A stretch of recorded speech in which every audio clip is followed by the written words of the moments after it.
다시 시작해볼까요? 자, 우리 이제 앞서 시작론에서 여러분 18번 학자를 배웠어요. 그럼 그게 어떻게 문제로 나오는지 함께 저랑 보시면 되세요. 아시겠죠? 제가 33회 문제까지 다 갖고 왔으니까는 하나씩 보시죠. 출발합니다. 1번 다음 이론에 관한 설명으로 틀린 것은 이라고 나왔어요. 여러분 제 제자님들은요 처음에 문제 푸실 때 틀린 것이라고 나오면 이렇게 꼭 체크하셨으면 좋겠어요. 아시겠죠? 여러분 읽다가 이게 맞는 것을 구하는 문제인 줄 알고 찍고 넘어가는 경우가 생각보다 굉장히 많아요. 꼭 시험에 있잖아요. 한두 문제씩은 나오더라고요. 아시겠죠? 그래서 틀린 것을 나오면 반드시 틀린 것을 하셔야 됩니다. 아시겠죠? 그리고 중개사 시험만 틀린 것에 밑줄을 쳐줘요. 몰랐죠? 그래서 이거 틀린 것이나 반드시 나오니까는 지켜주셨으면 좋겠습니다. 29회 기출 문제입니다. 함께 보시죠. 1번 레일리는 두 중심지가 소비자에게 미치는 영향력의 크기가 두 중심지의 크기에 반비례하고 거리의 제곱에 비례한다. 뭐가 이상하지 않아요? 뭐가 이상해요, 여러분? 크기에 비례하고 거리의 제곱에 반비례한다 라고 해야죠. 왜? 거리의 제곱에 반비례하는 거니까. 거리가 멀면 안 가려고 할 테니까. 그쵸? 오케이? 예. 그래서 답은 몇 번이에요? 1번. 끝. 2, 3, 4, 5는 읽는 게 아니에요. 시험장에서는요. 아시겠죠? 하지만 저는 풀어드리죠.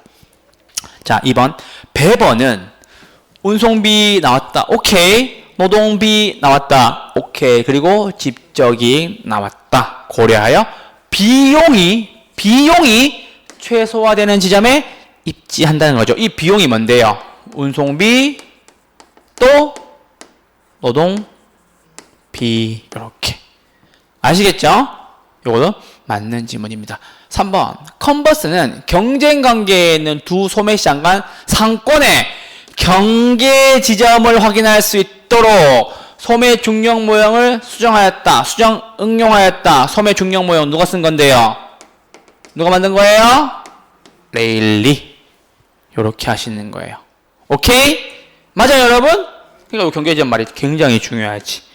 경계지점은 큰 도시에서 가까워요? 작은 도시에서 가까워요? 작은 도시에서 가깝다. 4번 허프는 소비자가 특정 점포를 이용할 확률은 소비자와 점포와의 거리. 맞아요.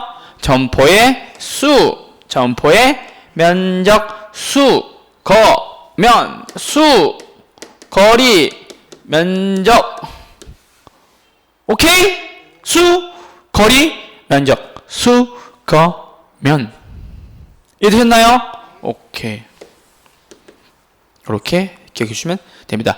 허프의 확률 모형입니다. 5번 크리스탈러는 재화와 서비스에 따라 중심지가 계층화되며 어떻게 고차, 저차로 계층화되며 서로 다른 크기의 도달 범위, 재화의 도달 범위와 최소 요구 범위를 가진다고 보았다.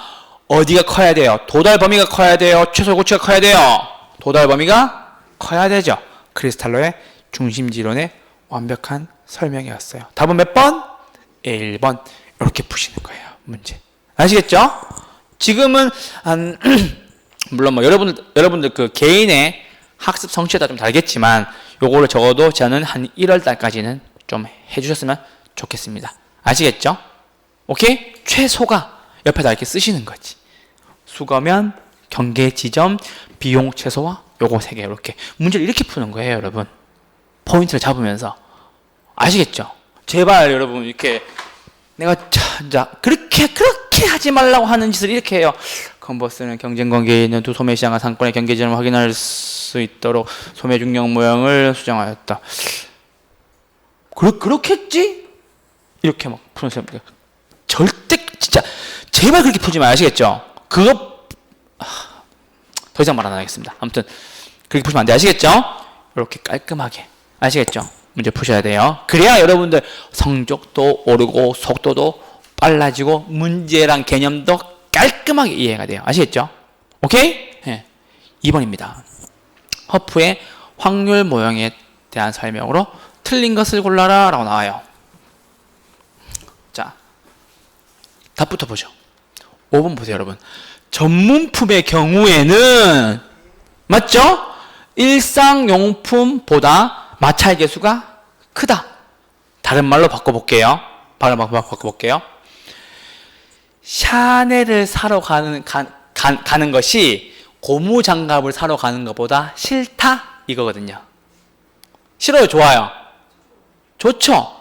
샤넬을 사러 가는 것이 고무장갑을 사러 가는 것보다 가기 싫은 마음이 더 크다 이거예요. 맞아요, 틀려요? 틀렸지. 마찰 계수가 어떻게 돼요? 큰 게 아니라 작다는 게 이상한 거지. 이게 어려우시면 바꾸면 되잖아. 이렇게 써보면 되잖아. 샤넬 이렇게 쓰면 되잖아. 고무장갑 이렇게 쓰면 되잖아. 그쵸? 그쵸? 샤넬의 경우 고무장갑보다 사러 가기 싫은 마음이 크다. 틀렸네. 작다. 이렇게 하시면 되죠. 이게 되셨나요? 네. 허프의 확률 틀린 것은 답은 5번. 이렇게 보시는 거예요. 1번부터 보시죠. 중력 모형을 활용하여 상권의 규모 또는 매장의 매출액을 추정할 수 있다. 맞는 거죠. 중력 모형을 활용해서 상권의 규모 또는 매장의 매출액을 추정할 수 있다. 뭘로요? 확률로. 몇 프로가 가느냐. 이걸로. 이해되셨나요? 그래서 내가 레일리의 소매 인력 법칙, 소매 중력 모형이 허프의 확률 모형이랑 공식이 똑같다라고 말씀드렸던 거죠. 거리의 제곱분의 면적 더하기 거리의 제곱분의 면적 분의 해당 상권의 거리의 제곱분의 면적. 요거 이해되셨나요? 1번 맞고요. 2번 모형의 공간 거리 마찰 계수는 교통 조건과 쇼핑 물건의 특성에 따라 달라지는 값이다. 맞네요. 명품 전문품이면요 마찰 계수가 낮고, 일상품 고무장갑이면 마찰 계수가 높고. 맞는 지문이죠. 그쵸? 3번 모형을 적용하기 전에 공간 마찰 계수가 먼저 정해져야 한다. 이것도 맞습니다. 아시겠죠? 4번 교통 조건이 안 좋대요. 그러면은 마찰 계수 즉 저항값, 가기 싫은 마음이 어떻게 돼요? 커진다. 맞네요. 답은 5번이었습니다. 이해되셨나요? 허프의 확률 모형에 대한 정의였습니다. 3번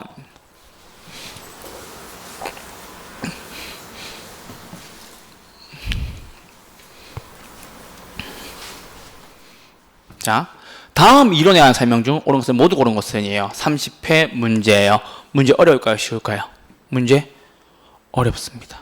모두 골라라. 몇 개인가? 이런 문제 되게 어려운 문제예요. 아시겠죠? 그러면 이거 한번 보시죠. 기억. 호이트는 나왔어요. 그럼 여러분 지금은요, 호이트는 이렇게 쓰셔야 돼. 무슨 이론? 선형 이론. 선형 이론 나오니까 뒤에 무슨 말 나와야 돼요? 부채꼴 모양 나와야 되죠. 맞아요. 단핵이에요, 다핵이에요.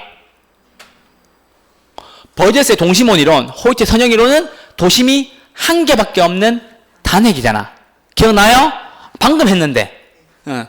도심도 하나. 맞죠? 교통의 선이 도심에서 방사, 즉 거미줄 모양으로 뻗어나가는 것을 하는 거예요. 뭘 따라서? 교통의 선을 따라서. 그러면 교통의 선을 따라서 뻗어나간 도심에 형성되는 지역은 부자들이 살아요? 가난한 분들이 살아요? 부자 살죠. 그걸 다른 말로 하면요, 고소득층이 중요 교통축을 따라서 입지한다고 쓰는 거예요. 아시겠죠? 그럼 맞아요, 틀려요? 맞네요. 오케이? 자, 두 번째. 레쉬 나왔어요. 무슨 이론? 수요 이론인데 무슨 수요? 최대수요 이론이죠. 그쵸? 그럼 여러분 이윤 극대화 나와야 되겠네. 맞죠? 그럼 내가 이윤 극대화 더하기 뒤에 뭐 있다 그랬어요? 시장 확대 가능성. 내가 전기차 얘기하면서 얘기했잖아. 맞죠? 그럼 이윤 극대화가 쭉 있나요? 이윤 극대화가 없네? 그러면 시장 확대 가능성 있어요? 있네. 오케이. 이것도 맞습니다. 여기다가 플러스 이윤 극대화까지 정리해 주시면 완벽하겠네요. 저 주문이 안 들어와도 이게 맞는 그걸로 들어가요. 어떤 게 안 들어와요? 시장 확대 가능성이 저거만 들어와 있잖아요. 그쵸. 부분적으로 들어도 맞는 거죠. 그쵸. 보세요. 보세요. 자, 이수연님 사람이다, 맞죠? 이수연님 여자이다, 맞아요? 맞죠. 그러니까 부분적으로만 한 개만 들어서 맞아도 맞는 거죠. 왜냐하면은 사람이다라고 통칭을 해서 맞는 것도 맞지만 성별만 따져서 여자이다만 끌고 와서 맞아도 맞는 거예요. 이해되셨나요? 맞는 건 그런 거예요. 책이 있어요? 네. 디귿. 티네는 완전히 단절된 고립국을 가정하여 이곳의 작물 재배 활동은 뭐와 뭐를 반영한다고요? 생산비 반영하고 교통비, 수송비, 운송비 강조하신 가장 첫 번째 분이 누구죠? 티넨이죠. 무슨 지대설이죠? 위치 지대설이죠. 오케이. 수송비를 반영하여 공간적으로 분화된다. 쪼개진다라는 거예요. 그럼 이것도 맞는 지문이 되겠네요. 답은요. 기억니은 디귿 다 맞다. 이렇게 하시면 돼요. 아시겠죠? 책에 이름 쓰신 분들 이름 다 기억해요. 3번이었습니다. 3번 답은 5번 다 맞는 지문이었습니다. 아시겠죠? 자, 다음 4번입니다. 문제 굉장히 많이 나와요, 여러분. 왜냐면은 문제 내기가 쉽거든. 이의 신청 걸릴 확률이 낮거든. 그래서 요 확률인데 사람들이 자꾸 쌤 외국인이 많이 나와요. 저한테 막 이렇게 얘기해요. 외국인이 많이 나오는데. 그래서 학자님들이신데 외국인이 많이 나오는데 그렇게 하셔도 돼요. 4번 다음에 설명한 내용을 보기에서 올바르게 고른 것은 언제 나왔냐고요? 30회 때 나왔습니다. 출발합니다. 토지 이용이 도시를 중심으로 지대 지불 능력에 따라 달라진다는 티넨의 이론을 도시 내부에 적용하였다. 이게 뭐예요? 이게 뭐예요? 헷갈려요? 오케이, 넘어갑시다. 일단 넘어갑시다. 모르겠으니까. 자, 그럼 보세요. 자, 니은 공간적 중심지 규모의 크기에 따라 상권의 규모가 달라지는 것을 실증하였다. 이건 누굴까요? 이것도 모르겠네. 그렇죠? 괜찮아요. 괜찮아. 디귿 특정 점포가 최대 이익을 얻을 수 있는 매출의 매상고를 확보하기 위해서 어디에 입지해야 되는가? 이건 뭐예요? 이건 이제 알잖아. 누구요? 넬슨의 소매 입지. 그러면 디귿은 라네요. 맞아요? 자, 그럼 디귿이 라인 거 골라봅시다. 하나, 둘, 셋. 이렇게 나왔죠? 이해됐나요? 자, 그리고 보세요, 여러분. 니은 해석해 드릴게요. 공간적 중심지 규모의 크기에 따라 상권의 규모의 크기가 달라진대요. 중요한 건 뭐냐면요. 중심지 규모에 따라 상권의 규모가 달라진대요. 고차원 중심지, 고차 중심지, 저차 중심지에 따라 고차는 상권의 규모가 크고 저차는 상권의 규모가 작고 고차는 최소 요구치도 크고 재화의 도달 범위도 크고 저차 중심지는 재화의 도달 범위도 최소 요구치도 작고 재화의 도달 범위도 작다. 누가 떠올라요? 그렇죠. 크리스탈러의 중심지론이 떠오르는 거죠. 어디 있어요? 크리스탈 중심지론? 다 있네요. 그렇죠? 다라가 있고. 그럼 됐죠? 그럼 답은 몇 번 중에 하나예요? 답은 3번이나 5번 중에 하나겠죠. 자, 그럼 보세요. 레일리의 소매인력 법칙이 여기에 들어갈까요? 레일리의 소매인력 법칙 보시면 여러분 뭐 나와야 돼요? 도시 크기 인구에 비례하고 거리의 제곱에 반비례한다는 거죠. 자, 그럼 여러분 보세요. 티넨의 이론을 도시 내부에 집어 넣은 사람이 누구냐 이거잖아요. 그게 이분이에요.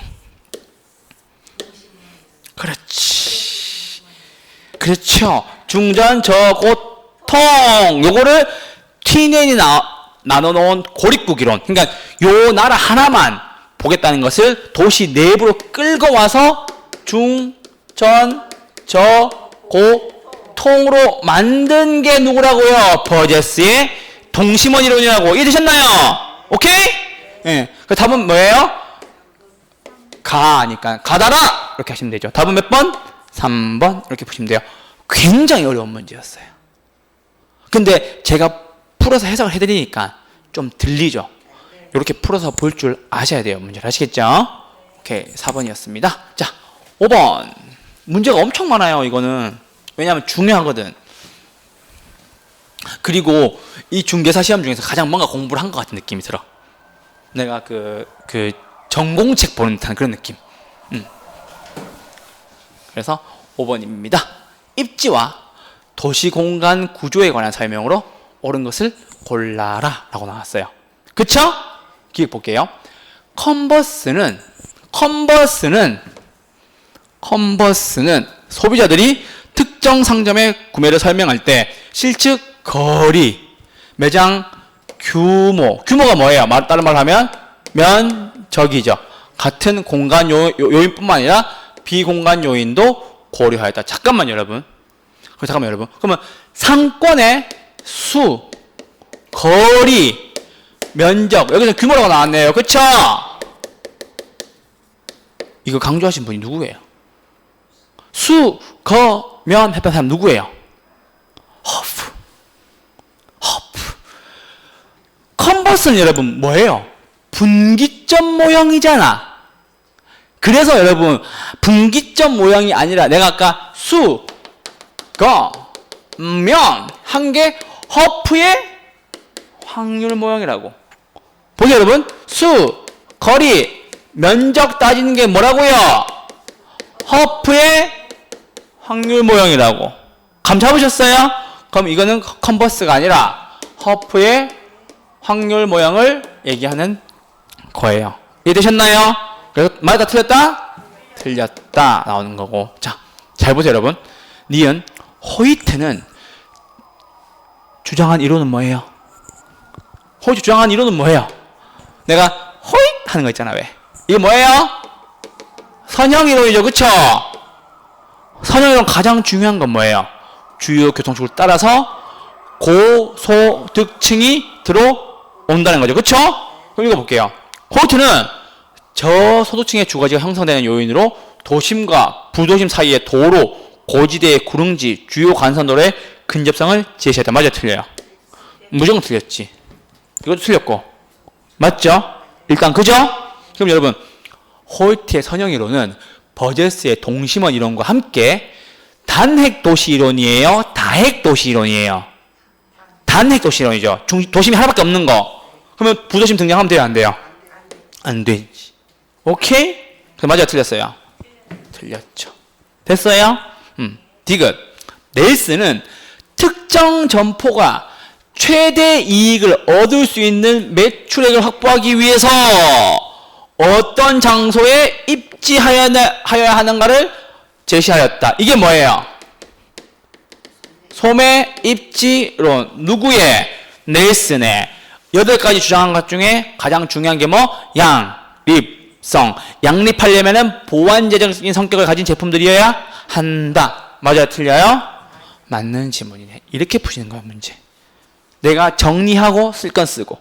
오케이? 리을. 알론소는 단일 도시의 토지 이용 형태를 설명하면서 알론소의 무슨 지대? 입찰지대 개념을 적용하였다. 입찰지대 요거 했던 거. 입찰, 경매, 지대 지불 능력 최대, 초과이윤 남다 0이 되는 지점. 오케이? 초과이윤이 1이 되는 지점으로 나온단 말이에요. 지문에 아시겠죠? 입찰 지대 곡선. 알론소의 입찰 지대 곡선. 맞아요? 틀려요? 맞는 지문이죠. 그래서 답은요? 디귿, 리을. 답은 4번. 문제 이렇게 푸시는 거예요. 아시겠죠? 6번. 다음을 모두 설명하는 입지론을 골라라라고 얘기했어요. 그쵸 여러분? 맞아요? 맞아요? 자, 여러분들이 이 문제 푸셔야 돼요. 제가 동그라미 하나만 칠게요. 답 어디 있어요? 답 몇 번이에요? 답 몇 번이에요? 끝. 최소 비용 이론에서가 아니라 교통비, 수송비, 운송비 나오면 뭐? 튀, 해, 배 나오는데 뒤해가 있어요, 없어요? 없잖아요. 오, 없네? 배버 1번 끝. 푸는데 1초 걸립니다. 아시겠죠? 문제 이렇게 푸시는 거예요. 오케이? 네. 제가 이 시장론에서 학자 정리해 놓는 것이 가성비가 되게 좋아요. 정말 시간 들이는 건 그렇게 많지 않은데 이걸 외워놓으면 한 번에 뽑을 수 있다는 거. 됐죠? 문제 보러 갑시다. 운송비의 관점에서 특정 공장이 원료지향적인지 시장지향적인지 판단하기 위해서 원료지수 개념을 사용한다. 이건 뒤에 설명드릴 거예요. 원료지향적은 시멘트 공업 이런 거고, 시장지향 공업은 물이나 주류 같은 것들, 그런 것들 시장공업적 지향이에요. 나중에 서 말씀드릴게요. 니은 최소 운송비 지점, 최소 노동비 지점, 직접 이익이 발생하는 구역을 종합적으로 고려해서 최소 비용 지점을 결정한다. 정확히 맞는 지문이네요. 저는 이런 거 되게 좋아합니다. 디귿 최소 운송비 지점으로부터 기업이 입지를 바꿀 경우 이에 따른 추가적인 운송비의 부담이 동일한 지점이 연결한 것이 등비곡선이다. 같을 등자인 거죠. 비용이 같다는 선이죠. 이해되셨나요? 그래서 답은 뭐라고요? 답은 1번. 여러분들이 시험장에 문제를 푸실 때, 혹은 딱 문제를 봐서 문제를 푸실 때는 이렇게 푸시면 안 되고, 운송비, 튀, 해, 배.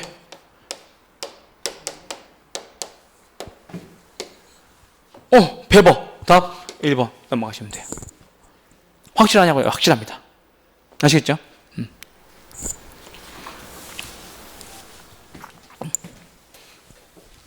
자, 7번입니다, 여러분. 계산 문제 하나만 하고 넘어가시죠. 어렵지 않습니다. 제가 아까 이미 힌트를 다 드렸어요.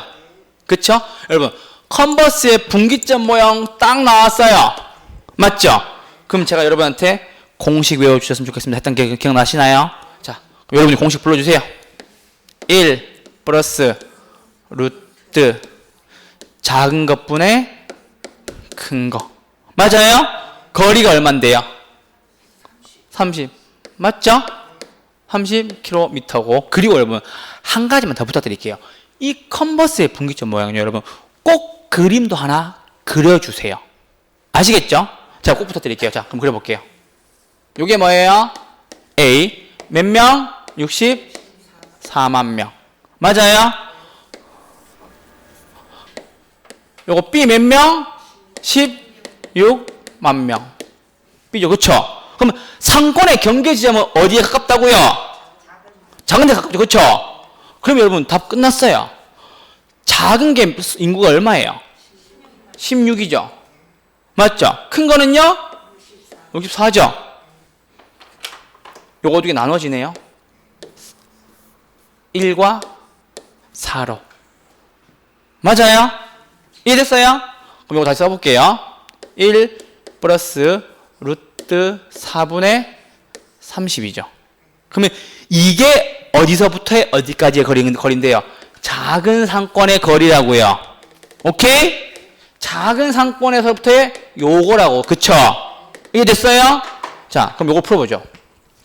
루트 4니까 이거 2죠? 맞아요? 그러면 3분의 30이니까 몇 킬로? 10km. 맞아요? 그러면 작은 상권이니까 이게 뭐라고요? 10km고, 아까 요 거리 전체가 몇 킬로라고요? 30km니까 지금 질문에서 뭐 물어봤어요? A에서부터 물어봤어요? B에서부터 물어봤어요? A에서부터 물어봤죠? 기억나시나요? 그럼 요 거리가 얼마인데요? 20km. 답은 20. 이렇게 보시면 돼요. 아시겠죠? 공식 하나만 딱 넣으면 바로 한번 쫙 나오는 거. 자, 그럼 보세요, 여러분. 저 같은 경우에는 이 문제를 풀 때 이 두 도시의 인구를 보자마자 여기서 이미 약분하고 들어가죠. 오케이? 그럼 할 필요도 없죠. 그쵸? 1 더 해야 되고, 분모의 3, 분자의 30. 상권이 작은 데의 거리니까 이거 10 이렇게까지 연습시켜 드릴 거예요. 아시겠죠? 계산 문제 푸는데 솔직히 말하면 저는 이거 10초가 채 안 걸립니다. 아시겠죠? 자, 그럼 보세요. 한 가지 힌트 드리죠. 여러분, 이 안에 루트 안에 값이 4가 나왔어요. 그럼 얼마로 나눠야 돼요? 전체 거리를 얼마로 나눠야 돼요? 감 못 잡으셨나? 자, 보세요, 여러분. 1 플러스 루트잖아요. 분의 거리잖아요. 맞죠? 그러면 여기가 4야. 그리고 1 플러스 루트 9의 거리고, 요거 두 개 대부분 나와요. 요거 두 개만 할게요. 그러면은, 여러분, 만약에 이 인구 대비가 4배잖아요, 지금. 그쵸? 그쵸? 4배면 이 전체 거리를 몇으로 나눠야 돼요? 3으로 나누는 거잖아. 왜? 루트 4가 2잖아. 그럼 2 더하기 1이 3이죠? 그러면 4배 차이가 나면은 30 나누기 3이 답이라고. 이해되셨나요? 오케이? 자, 이건 따라올 뿐만 따라오세요. 제 말을. 그러니까 나중에 가서 설명 드릴 텐데 이거는 천천히 하셔도 상관없어요. 근데 따라오실 분이 있으면 따라오세요. 자, 4배면은 이 거리를 뭘로 나눈다고요? 3으로 나눈다고요. 9배면 이 거리를 뭘로 나눈다고요? 4로 나눈다고요.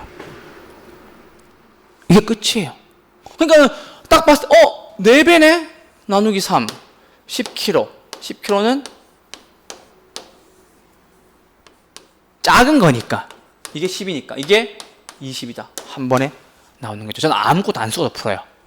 요것만 기억하시면 돼요. 자, 상권의 크기가 4배면요. 뭘로 나눈다고요?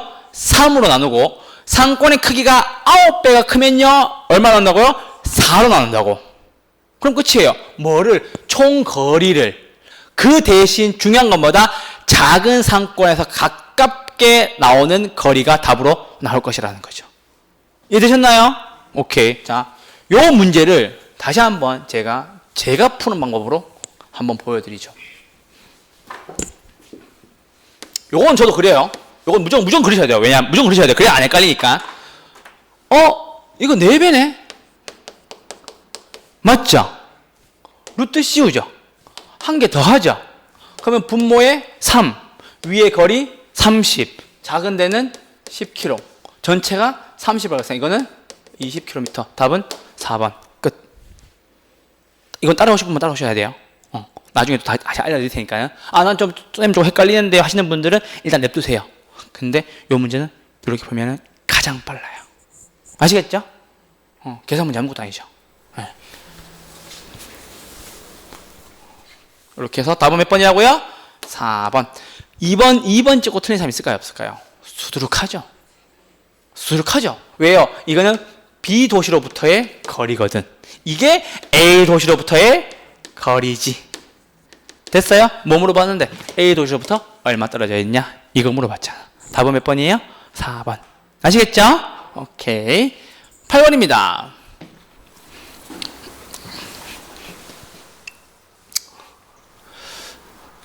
다음 설명에 모두 해당하는 입지론을 골라라고 나왔어요. 자, 1번. 자, 첫 번째. 인간 정주 체계의 분포 원리와 상업 입지의 계층 체계를 설명하고 있다. 무슨 말인지 모르겠어요. 오케이. 정주 체계가 뭐냐면요. 인간의 그 시스템, 즉 뻗어나가는 시스템, 경제 활동하는 시스템을 다 정주 체계라 그래요. 그러니까 내가 경제 활동하는 거를 정주 체계라고 얘기하는 거예요. 자, 2번. 재화의 도달거리와 최소 요구치 나왔어요. 누가 떠올라야 돼요? 누가 떠올라야 돼요? 내가 그 배달의 민족 얘기했잖아. 배달의 민족. 누가 배달한다고? 크리스탈로 아저씨가 배달의 민족 한다고. 그쵸? 맞죠? 내가 1.5kg까지 배달하면 최소 요구치 3kg까지 배달할 수 있다. 그래야 먹고 살 수 있다. 그래야 중심이 현황될 수 있다. 맞죠? 재화의 도달거리 나왔어요. 맞죠? 최소 요구치 나왔어요. 맞죠? 오케이? 최소 요구치가 재화의 도달 범위 내에 있을 때 이 말이 뭐예요? 이게 최소 요구치고 요게 재화의 도달 범위자. 최소 요구치가 재화의 도달 범위 내에 있을 때 판매자 존속을 위한 최소한의 상권 범위가 된다. 누구예요? 그렇죠. 크리스탈러. 맞죠? 그럼 우리만 이것만 확실하게 알아도 밑에 답 보세요. 답이 어디 있어요? 답은 5번. 끝. 이렇게 보시는 거예요. 이해됐죠? 3번 고객의 다목적 구매 행동, 고객의 지역 간 문화 차이를 반영하지 않았다는 비판이 있다. 예, 이것도 있습니다. 이건 가볍게 한번 읽고 넘어가시면 돼요. 가장 중요한 핵심 포인트는 2번이었죠. 재화의 도달 범위, 최소 요구치. 아시겠죠? 배달의 민족 생각하시면 돼요. 배민. 아시겠죠? 누가 배달한다고요? 크리스탈로 아저씨가. 왜요? 중심지 이론 때문에. 아시겠죠? 최소 요구치, 재화의 도달 범위. 어디 커야 된다고요? 재화의 도달 범위가 커야 먹고 살 수 있다. 먹고 살아야 중심지 형성될 수 있다. 라는 거죠. 아시겠죠? 네, 그렇게 보시면 됩니다. 8번의 답은 5번이었고요. 자, 이제 부동산 정책론 앞에 가볍게 들어갈 텐데요, 여러분. 이거 잠깐만 하고 좀 쉴 텐데, 여러분. 부동산 정책론이 문제에서 나오기 시작하는데, 여긴 여러분들이 좀 어려운 단어나 용어들이 좀 있을 거예요. 생전 처음 들어보는, 제가 친절하게 설명을 드릴 테니까는 들어봐 주시면 좋겠고요. 여기서 여러분, 공법이나 세법의 개념이 여기서 나오는 거예요. 쌤, 가끔 결혼 풀다 보면 공법 문제가 나오던데요, 세법 문제가 나오던데요 하는 곳이 부동산 정책론 쪽에서 나오는 거예요. 아시겠죠? 근데 그 중에서 최근에 가장 자주 나왔던 그런 문제들, 그런 개념들, 그리고 개념 이해하기 좀 어렵고 난해한 것들, 용어 복잡한 것들 제가 좀 풀어 설명해 드리면서 갈게요. 아시겠죠? 그리고 지금 저희가 총론, 경제, 시장, 정책, 투자, 금융, 개발, 관리, 마케팅, 감정, 평가, 이렇게 학계론 총 8가지 구성돼요. 저희가 지금 경제론은 지금 건너뛰었어요. 나중에 뒤에 설명드릴 거예요. 왜냐하면 좀 어려워요. 수요 공급이라든지 수나 그래프, 도표들이 많이 나와서 좀 어려우니까 제가 일단 시장론 설명드렸어요. 그러면 우리 총론 했죠? 부동산의 특성 했던 거. 복합부동산, 복합 개념의 부동산 했던 거. 그렇죠? 법률적, 경제적, 기술적. 법률적은요, 협의와 광의. 협의 플러스 준부동산이 광의. 그렇죠? 기억나시나요? 경제적은 산본, 생소상. 기술적은 환자 위간. 요거 있던 거 기억나시나요? 기술이니까 술이 물 같다. 뭐예요? 기술적 개념은 물리적 개념과 같다 했던 거. 그게 총론적이에요. 총론했고, 시장론을 했죠. 시장론은 뭐 했어요? 학자 다 정리했죠. 그쵸? 가장 어려운 부분이니까 말씀드렸고, 이제 정책론 요거 들어갈 거예요. 아시겠죠, 여러분? 경제론과 여기 투자론, 간평은 제가 좀 뒤로 몰아서 설명드릴게요. 근데 간평은 여러분 저한테 들어보시면 너무 쉬워요. 왜냐면요, 여러분이 중개사가 되시잖아요. 그러면 끊임없이 간평을 할 거예요. 끊임없이 감정평가를 할 거예요. 제가 감정평가가 뭐라 그랬어요? 매수인이 왔어. 손님이 왔어. 와가지고 저기 아파트를 하나 사고 싶은데 저기 아파트 얼마예요? 라고 얘기했을 때 8억 7천입니다. 이게 감정평가예요. 아시겠죠? 오케이? 그리고 제가 한 50억이 있는데 강남에 수익률 3%대 건물을 사고 싶습니다. 혹시 추천해 주실 만한 게 있으신가요? 이게 뭐예요? 이게 투자 자문이에요. 아시겠죠? 오케이? 그 사람 투자를 도와주는 거지. 뭘 통해서? 자문을 해서. 그쵸? 그거고, 경제론, 투자론, 간평론 뒤에 할 거고요. 오늘 할 것은 정책론입니다. 정책론 끝까지는 안 할 거예요. 그래서 이제 총론 끝났고요. 시장론 끝났고요. 이제 정책론 시작하겠습니다. 정책론에서 공법 개념과 세법 개념이 좀 들어올 수 있다는 거 참고해 주세요. 아시겠죠? 오케이. 정책론 시작합니다. 페이지는요, 231페이지 펴주시면 되고요. 여러분, 첫 번째로 가장 중요한 개념은요, 여러분, 정책에서 지역 지구제라는 개념이 등장해요.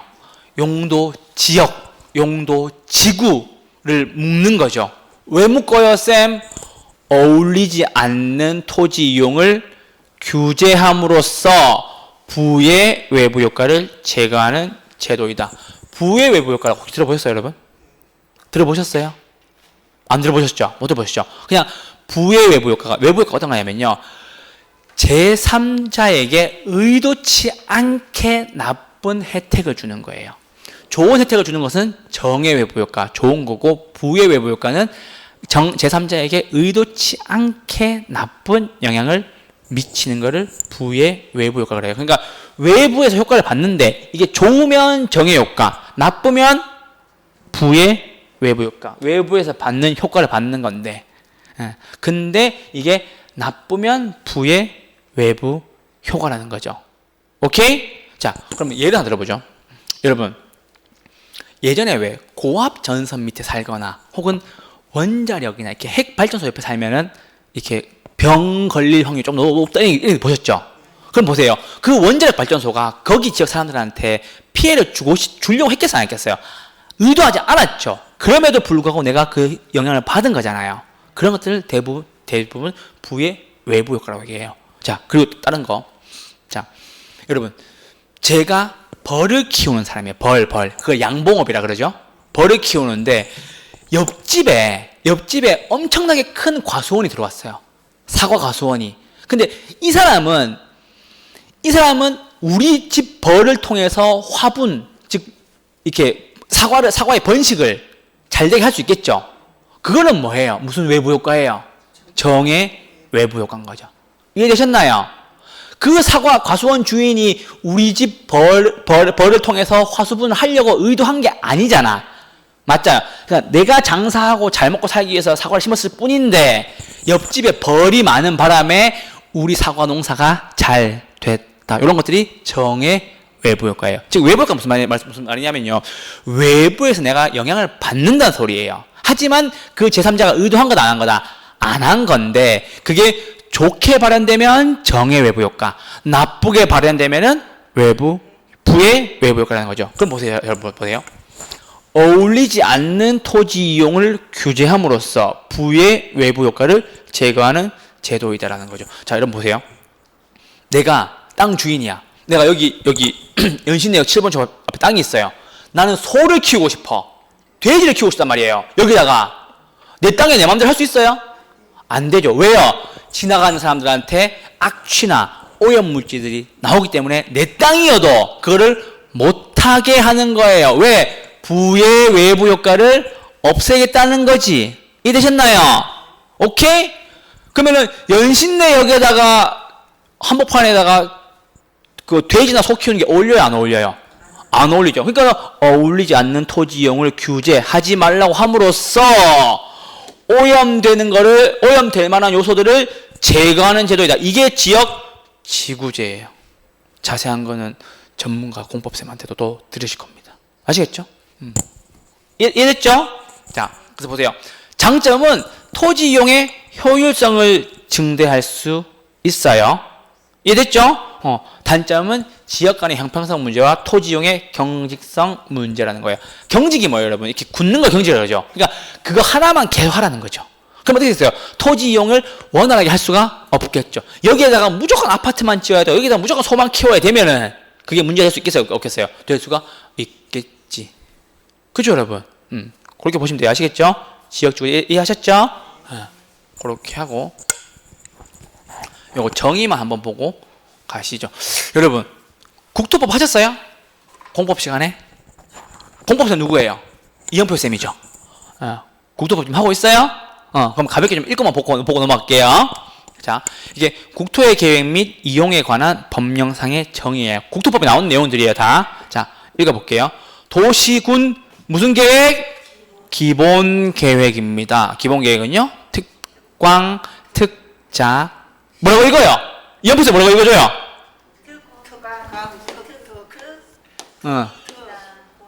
시나군 이렇게 읽어요? 광특특 신하군 이렇게 읽어요?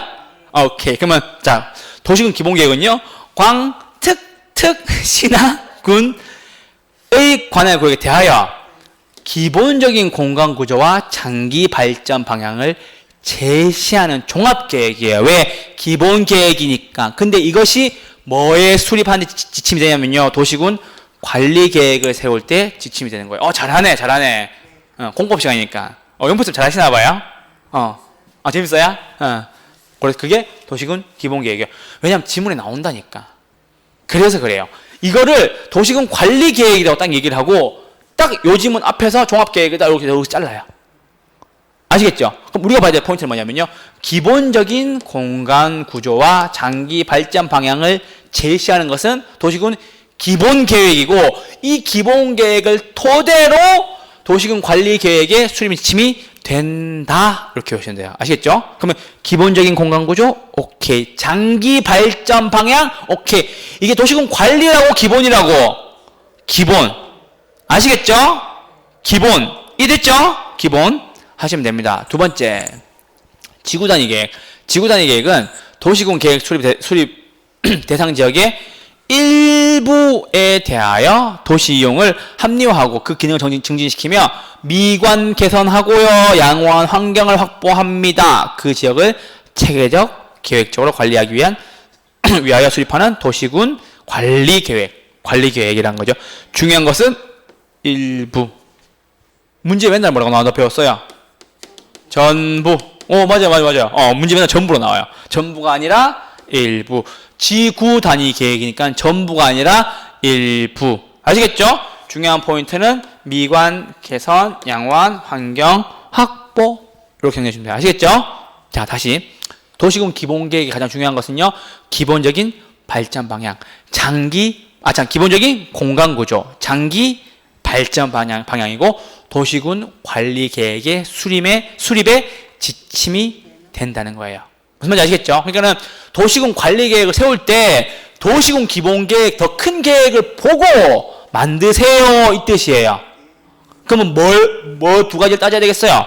기본적인 공간 구조와 장기 발전 방향을 토대로 도시군 관리 계획도 세우세요, 이 뜻인 것이. 이해됐어요? 오케이. 그게 도시군 기본 계획이었습니다. 두 번째, 지구 단위 계획은요, 계획 수립 대상 지역에 어디에 지정한다고? 반드시 일부. 아시겠죠? 그 해당 부분만 지정하는 거고, 왜 지정해요?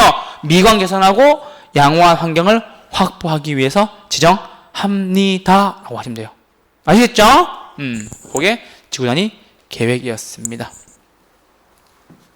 자, 3번. 용도지역 한번 읽어보시죠. 용도지역은 토지의 이용 및 건축물의 용도, 건폐율, 용적률 등을 제한함으로써 토지를 경제적 효율적으로 이용하고 공공복리 증진 중요합니다. 공공복리 증진을 도모하기 위해서 서로 중복되지 아니하다. 이것도 중요합니다. 중복되지 않게 도시군 관리 계획으로 결정하는 지역입니다. 이게 뭔데요? 용도지역이라는 거죠. 이해됐어요? 오케이. 중요한 건 뭐다? 공공복리 다 함께 잘 지내는 거를 위해서 지정하고요. 그리고 서로 중복된다 안 된다? 중복 안 된다는 거. 자, 그럼 다시 보세요. 여러분, 지역은 중복된다 안 된다? 중복된다 안 된다? 중복돼요 안 돼요? 중복 안 되죠. 맞아요? 오케이. 그러면 용도지역하고 용도지구는 된다 안 된다? 된다. 되죠? 그러면 지구끼리는 돼요 안 돼요? 돼요 안 돼요? 돼요. 요것만 안 되는 거야. 용도 지역끼리만 중복이 안 돼요. 아시겠죠? 오케이? 그러면 쌤, 용도 지역에 네 가지 뭐가 있어요? 라고 얘기하면 도관농자 이렇게 하시면 돼요. 요거 어떻게 외워요? 그렇게 외우죠? 똑같네. 도관농자 이렇게 외우시는 거예요. 아시겠죠? 도관농자 이렇게 외우시면 돼요. 아시겠죠? 그럼 여러분 보세요. 도관농자 중에서 도시지역에서 뭐가 있어요, 여러분? 암기코드 없어요? 그렇지. 주상공농. 그렇죠? 용도지역은 도관농자, 도시지역, 관리지역, 농림지역, 자연환경, 보전지역인데 그중에 도시지역에 뭐가 있다고요? 주상공농, 주거, 상업, 공업, 녹지. 우리는 있잖아요. 개론에서는 여러분 도시지역만 보면 돼요. 왜? 우린 개론이니까. 나중에 밑에 가면 공법은 다 봐야 되겠지만 우린 도시지역만 보시면 됩니다. 아시겠죠? 여러분, 이번 33회 문제 이렇게 나왔어요. 다음 중 도시지역에 해당하는 것은 딱 나왔어요. 그리고 4번에 녹지지역 이렇게 나왔어요. 답 4번 끝. 3번 막 유보지역 나오고 다 나왔어요. 이게. 그러니까 왜 그러냐면 여러분, 보기가 4개밖에 없는 것들은 여러분 굉장히 좋은 먹잇감이 돼요. 객관식 문제를 내기 위한. 이해되셨나요? 네. 그래서 도감농자 하시고 도시지역에는 주상 공록이 있다. 이렇게 보시면 돼요. 여기까지만 보고 쉬시죠. 자, 요거 하셨죠? 했어요? 이연표쌤 하셨어요? 그럼 편하게 보죠. 자, 여러분, 그러면 도시지역은요, 여러분, 뭐가 있다고요? 주, 상, 공, 녹이 있는데, 여러분, 전용 주거 나오고 양호한 나오면은 1종과 2종이에요. 이건 여러분, 뭐를 기준 나누냐면요, 구조를 기준 나누는 거예요. 왜냐? 단독주택이냐? 공동주택이냐? 이해됐어요? 자, 그럼 여러분한테 평생 안 헷갈릴 만한 포인트를 드리겠습니다. 전용이죠? 용이죠, 용. 요거 양호한으로 떠야 돼요. 요거 떼서 갖다 붙이라니까. 글자에 답이 있어요. 응. 여러분, 공업지대 건폐율 얼마예요? 70이에요. 여러분, 공업지대 건폐율 얼마예요? 70이에요. 저 공법 되게 좋아하거든요. 평생 까먹어본 적 없어요. 한 번 딱 배우고 나서. 그러니까는 이것도 쉬운 거지. 전용 1종 전용, 2종 전용 뜨잖아요. 전용이잖아요. 용이 전용이잖아. 그럼 양호한이 떠야 된다고. 무조건 1반이 때문에 편리한테 떠야 되고. 그러면 이거 2개만 서로 나올 테니까 문제를 헷갈릴 필요가 없지. 왜? 전용이 양호라는 걸 외워두면 당연히 1반은 편리하겠지. 그쵸? 일반적으로 편리하겠네요. 맞죠? 그래서 전용이 딱 되면 뭐가 떠야 된다고요? 양호한 환경이라는 거죠. 이거는 뭐를 기준으로 나눈다고요? 구조를 보고 나누는 거예요. 이해됐어요? 이게 단독주택이냐? 공동주택에 따라서. 이해되셨나요? 두 번째, 일반 주거는요, 일반적으로 편리해야지. 그렇죠? 전용의 용을 양자로만 바꿔놓아서 기억하시면은 나머지는 기억 안 해도 된다니까. 왜냐면 일반이 양호한 딱 되면 무조건 틀린 거잖아. 아시겠죠? 요거 사람들 아직도 기억하시는데. 졸업해도 기억해요, 이거는. 나 보세요. 공업지역, 건폐율, 70 이거 기억하잖아. 평생 안 까먹어요. 진짜로. 원래 제 강의를 듣고 나시면은 한 번 듣고 나면 잘 안 까먹더라고요. 졸업하고 이렇게 따시고 중개 사시면서도 있잖아요. 혼자 이렇게 선생님 그게 기억이 나 이렇게 하신다니까. 아까 이렇게 제가 탄력 비탄력 잠깐 설명드렸을 때도 그랬었는데. 전용은 뭐라고요? 전용은 뭐라고요? 양호한이라고. 그쵸? 그럼 일반은 당연히 편리한이겠지. 2개밖에 안 나오니까. 그쵸? 자, 일반 주거는 편리한이고 1종, 2종, 3종으로 나뉘는데 이거는 뭐예요? 층수를 기준으로 나누는 거겠죠. 이해되셨나요? 네, 1종, 2종, 3종. 오케이? 네. 그리고 준주거는요, 뭐랑 뭐가 있다고? 주거랑 상업이 업무경이 다 섞여서 서로 보완해주고 있다고. 뭐랑 비슷해요? 전이시대, 첨이시대, 중전 저고통 했잖아. 거기가 내가 혼재되어 있다 말씀드렸죠. 그렇죠? 그런 느낌인 거지. 이해되셨나요? 여기 용적률 500까지 받는 거니까. 자, 상업지역은 뭐가 있어요? 중심상업, 일반상업, 유통상업, 근린상업. 그렇죠? 그리고 공업지역은요, 전용, 일반, 준. 맞아요? 녹지지역은 보존 녹지, 생산 녹지, 자연 녹지만 있습니다. 아시겠죠? 자, 그럼 여러분 요거 하나만 보시죠. 전용, 일반, 준 어느 지역에 있어요? 주거지역에 있죠. 그리고 전용, 일반, 준이 있는 지역이 또 하나가 더 있어요. 어디 있어요, 여러분? 공업지역도 역시 전용, 일반, 준 공업지역이 있어요. 이 말씀을 왜 드리냐면요. 예전에 준농림지역이란 말이 있었어요. 지금 있다 없다? 없다. 그래서 전용, 일반, 준이라는 말을 쓸 수 있는 곳은 주거지역과 공업지역밖에 없다라는 거예요. 예전에 준농림지역이 있다 없어져가지고 자꾸 시험 문제 한 번씩 나올 때가 있더라고요. 그래서 준농림지역이 있다 없다? 없다. 전용, 일반, 준을 쓸 수 있는 것은 뭐밖에 없다? 주거지역과 공업지역밖에 없다. 아시겠죠? 문제 그렇게 보시면 됩니다. 아시겠죠? 10분 쉬었다가 토지 정책수단 하겠습니다. 10분 쉬시죠.